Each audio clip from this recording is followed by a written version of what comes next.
গণপ্রজাতন্ত্রী বাংলাদেশ সরকার সিভিল সার্জনের কার্যালয় কক্সবাজার তো পুনরায় নিয়োগ বিজ্ঞপ্তি প্রকাশ পেয়েছে। তো যারা আবেদন করার ইচ্ছুক আবেদন করতে পারবেন।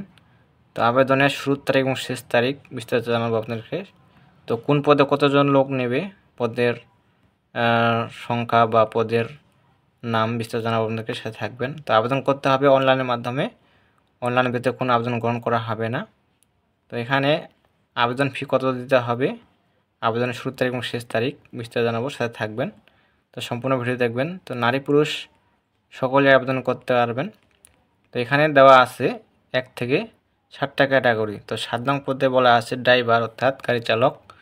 এখানে দেওয়া আছে ড্রাইভার গাড়ি চালক 4 জন লোক নেওয়া হবে, 16 গ্রেড বেতন দেওয়া হবে 9,300 থেকে 22,490। শিক্ষাযোগ্যতা থাকতে হবে কোনো স্বীকৃত বোর্ড হতে জুন স্কুল সার্টিফিকেট বা সমপরীক্ষায় উত্তীর্ণ, হালকা গাড়ি চালানো বৈধ হালকা ড্রাইভিং লাইসেন্স, অভিজ্ঞতা সম্পন্ন চালকদের অগ্রাধিকার দেওয়া হবে। তো যে পদটা দেখতে পাচ্ছেন 6 নং পদে স্বাস্থ্য সহকারী, এই স্বাস্থ্য সহকারী পদে অসংখ্য জন লোক নেওয়া হবে। এই পদে নেওয়া হবে 148 জন। তো 16 গ্রেড বেতন দেওয়া হবে 9,300 থেকে 22,490 জাতীয় বেতন স্কেল দেওয়া হবে। শিক্ষাযোগ্যতা মান থাকতে হবে কোনো স্বীকৃত বোর্ড হতে উচ্চ মাধ্যমিক সার্টিফিকেট বা সমান পরীক্ষায় উত্তীর্ণ হতে হবে। তো ইন্টার পাস থাকলে এই পদে আবেদন করতে পারবেন।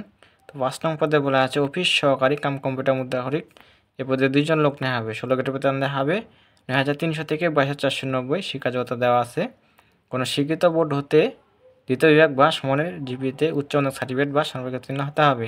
কম্পিউটার চালানো দক্ষতা এবং কম্পিউটার ব্যবহার MS Word, Excel, PowerPoint এবং ডাটা এন্ট্রি কাজে অভিজ্ঞতা থাকতে হবে। কম্পিউটার টাইপিং প্রতি মিনিটে বাংলায় ন্যূনতম 20 শব্দ এবং ইংরেজিতে অন্যান্য 20 শব্দের গতি থাকতে হবে। তো 4 নং পদে বলা আছে কীটতত্ত্বীয় টেকনিশিয়ান 2 জন লোক নেওয়া হবে পদে, 15 গ্রেড বেতন দেওয়া হবে। শিক্ষাযোগ্যতা দেওয়া আছে উচ্চ মাধ্যমিক সার্টিফিকেট বা সনদ উত্তীর্ণ হতে হবে।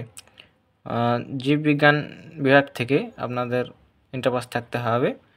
তো 3 নং পদে বলা আছে কোল্ড চেইন টেকনিশিয়ান, এখানে 1 জন লোক নেওয়া হবে। 15 গ্রেড বেতন দেওয়া হবে 9,700 থেকে 23,490। 15 গ্রেড বেতন দেওয়া হবে।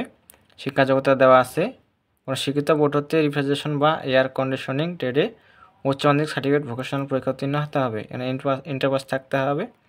তো 2 নং পদে বলা আছে স্টোর কিপার, 7 জন লোক নেওয়া হবে পদে, 16 গ্রেড বেতন দেওয়া হবে 9,300 থেকে 22,490। শিক্ষাযোগ্যতা দেওয়া আছে কোনো স্বীকৃত বোর্ড হতে উচ্চ মাধ্যমিক সার্টিফিকেট বা সমপরীক্ষায় উত্তীর্ণ হতে হবে। সরকারি বিধি অনুযায়ী জামানত প্রদান করতে হবে। তো ইন্টার পাস থাকতে হবে এই পদে। তারপর দেওয়া আছে পরিসংখ্যানবিদ, 5 জন লোক নেওয়া হবে। এই 14 গ্রেডের বেতন দেওয়া হবে 10,200 থেকে 24,680। শিক্ষাযোগ্যতার মান দেওয়া আছে কোনো স্বীকৃত বিশ্ববিদ্যালয় হতে পরিসংখ্যান, গণিত, অর্থনীতি বিষয়ে স্নাতক বা সমানের ডিগ্রি পাস থাকতে হবে। অবশ্যই কম্পিউটার চালানো দক্ষতা থাকতে হবে। তো এই যে দেখতে পাচ্ছেন এখানে আবেদনের শর্ত নির্দেশাবলী দেওয়া আছে। আগ্রহী প্রার্থীগণ এই যে cs.cox.com ওয়েবসাইটে প্রকাশিত নির্দেশনা মোতাবেক অনলাইনে আবেদন করতে পারবেন। তো ডাকযোগে কোনো আবেদন গ্রহণ করা হবে না। তো আবেদন করতে হবে অনলাইনের মাধ্যমে। যাদের বয়স 22/5/2025 খ্রিস্টাব্দ তারিখ 18 থেকে 32 বছর তারাই আবেদন করতে পারবেন। তো এখানে আপনাদের আবেদনের শুরুর তারিখ এবং শেষ তারিখটা মূল বিষয়। এখানে দেখতে পাচ্ছেন এই যে অনলাইনে আবেদন ফর্ম পূরণ ও পরীক্ষার ফি জমা শুরুর তারিখ ও সময় 22/5/2025 খ্রিস্টাব্দ সকাল 10 ঘটিকা হতে। আবেদনের শেষ তারিখ দেওয়া আছে 12/6/2025 খ্রিস্টাব্দ বিকাল 5 ঘটিকা। তো এখানে 12 তারিখ লাস্ট ডেট জুনের। আবেদন 22 তারিখ শুরু হবে, 72 ঘন্টার মধ্যে জমা দিতে হবে। তো এখানে আবেদনের ফি কত টাকা দিতে হবে এখানে দেওয়া আছে। এখানে 1 হতে 7 নং পদের জন্য পরীক্ষার ফি দিতে হবে 100 টাকা। টেলিটক সার্ভিস চার্জ বাবদ 12 টাকা, মোট 112 টাকা। 72 ঘন্টার মধ্যে ফি প্রদান করতে হবে। তো কীভাবে টাকাটা পেমেন্ট করবেন এই যে এক্সাম্পল দেওয়া আছে, এখানে দেখে আপনারা টাকাটা এই নাম্বারে সেন্ড করে দিবেন। তো অবশ্যই টেলিটক সিমের মাধ্যমে সেন্ড করতে হবে। তো এখানে বিস্তারিত দেখে আপনারা সেন্ড করবেন। তো এই ছিল বিষয়। তো কারো কিছু জানার থাকলে অবশ্যই কমেন্টে জানাবেন, রিপ্লাই দেওয়ার চেষ্টা করব। আর আমার ভিডিও কে কোথা থেকে দেখতেছেন, কোন জেলা থেকে দেখতেছেন অবশ্যই জানাবেন কমেন্টে। আর যারা সরকারি চাকরি নিয়োগ বিজ্ঞপ্তি পেতে চান অবশ্যই চ্যানেলকে সাবস্ক্রাইব করে সাথে থাকবেন। যারা এখনও করেন নাই, যারা করেছেন তাদেরকে অসংখ্য ধন্যবাদ।